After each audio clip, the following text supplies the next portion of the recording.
রাজধানীর কৃষিবিদ ইনস্টিটিউশনে দলের সহযোগী সংগঠনের নেতাদের সাথে মতবিনিময় করছেন প্রধানমন্ত্রী তারেক রহমান। সেখান থেকে সরাসরি যুক্ত হচ্ছেন সহকর্মী ইফতেখার রেজা। ইফতেখার, মতবিনিময় সভার সবশেষ খবর আমাদের জানাবেন।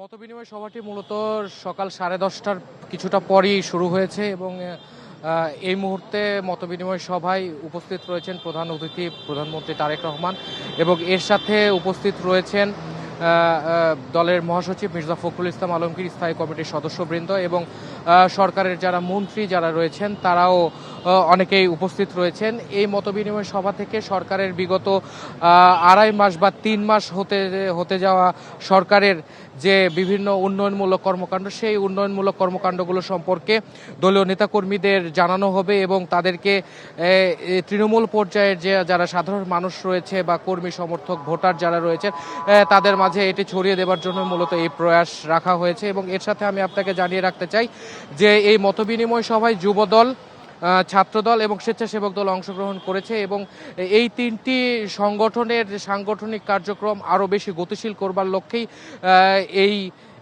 এই মতবিনিময় সভার আয়োজন করা হয়েছে বলেও আমরা জানতে পেরেছি। এবং এই মতবিনিময় সভা থেকে আগামীতে বিএনপির যে অঙ্গ সংগঠন যেগুলো রয়েছে এই তিনটি সংগঠন বাদেও সেই সংগঠনগুলোকে নিয়েও আগামীতে